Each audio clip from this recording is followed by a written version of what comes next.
मतलब है कि आपने कोई भी कर्म किया हो उसका फल आपको जरूर भोगना पड़ेगा।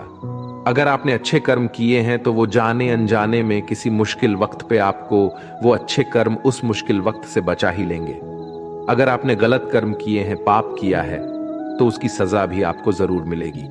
तो इंसान कितना ही छुप कर कर्म करे, चाहे वो कितना ही चालाकी से कर्म करे, लेकिन कहते हैं ना, उस परमात्मा के, ईश्वर के चारों तरफ कैमरे लगे हुए हैं।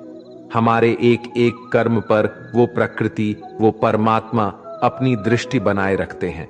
हमारे एक एक कदम का हिसाब होता है। इसे हम एक कहानी से समझाते हैं। एक गांव में दो मित्र रहते थे। उन दोनों ने विचार किया, इस गांव में हम धन नहीं कमा पा रहे हैं। वो दोनों धन कमाने के लिए शहर चले गए। कुछ वर्ष वहां रहकर उन्होंने काफी धन कमाया। फिर सोचा कि अब हम अपने घर वापस चलते हैं, और हमने अच्छा खासा धन कमा लिया है। उस समय पे यातायात की इतनी सुविधाएं नहीं होती थीं। वो अपने बैलों पर ही यात्रा कर रहे थे। चलते चलते मार्ग में रात हो गए, तो उन्होंने विचार किया कि आज रात हम यहीं विश्राम करते हैं। एक मित्र ने कहा कि मैं यहां पर रहकर धन की रक्षा करता हूं, तुम बाजार जाकर भोजन की व्यवस्था कर लो। जब वो मित्र बाजार गया तो उसके मन में पाप आ गया। उसने सोचा कि इतना पैसा हमने कमा लिया है, अगर मैं इसको यही जंगल में मार दूं तो सारा पैसा मेरा हो जाएगा, नहीं तो मुझे इसका आधा धन इसको देना पड़ेगा। मन में ये खोट आने पर उसने अपने मित्र के खाने में जहर मिला दिया, और जब वो खाना लेकर के अपने मित्र के पास गया, उसका मित्र वो जहर वाला खाना खाकर वहीं पर उसकी मृत्यु हो गई। वो व्यक्ति सारा धन लेकर के अपने घर वापस आ गया। फिर उसके घर में पुत्र ने जन्म लिया। जब उसका बेटा पैदा हुआ तो वो बहुत ही बीमार रहता था। उसने अपने जीवन में जो कुछ भी धन कमाया था, उसका वो सारा धन अपने बेटे के इलाज में ही खत्म हो गया। बेटा बड़ा होता गया और इसका धन नष्ट होता गया। जब उसका बेटा थोड़ा और बड़ा हो गया तो उसके पिता ने पूछा कि बेटा, तू इतना बीमार क्यों रहता है? तू ठीक क्यों नहीं होता? मैंने अपनी जिंदगी का सब कुछ तुझ पर लगा दिया है, फिर भी तेरी तबीयत ठीक नहीं रहती। तो उसके बेटे ने बोला, कौन सा बेटा और कौन सा पिता? मैं तो तेरा वही मित्र हूं जिसको तूने जंगल में जहर देकर मार दिया था। मैंने अपना वही हिसाब पूरा करने के लिए तेरे पुत्र के रूप में तेरे ही घर में आया हूं। अब मेरा तेरा हिसाब बराबर, अब मेरा शुरू हो जाता है। इसे एक छोटी सी कहानी से समझते हैं। एक व्यक्ति के पास एक बहुत बड़ा महल था। उसने जिंदगी भर की सारी संपत्ति लगाकर उस महल को बनाया था।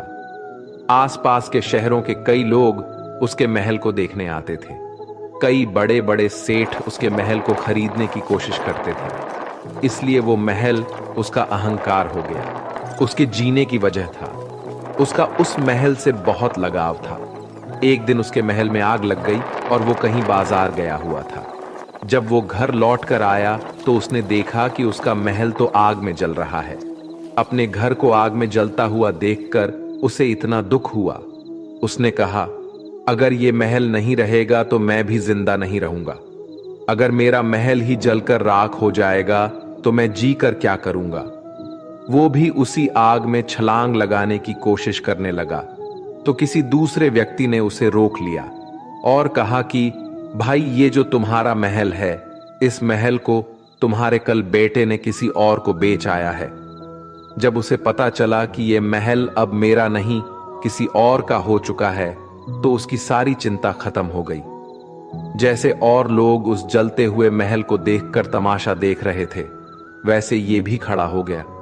इतने ही देर में उसका बेटा आया। वो अपने बेटे को देखकर बहुत खुश हुआ। उसे आशीर्वाद देने लगा कि तेरे जैसा बेटा तो बहुत भाग्य वाले माता पिता को मिलता है। तुमने तो मेरी जिंदगी बचा ही ली।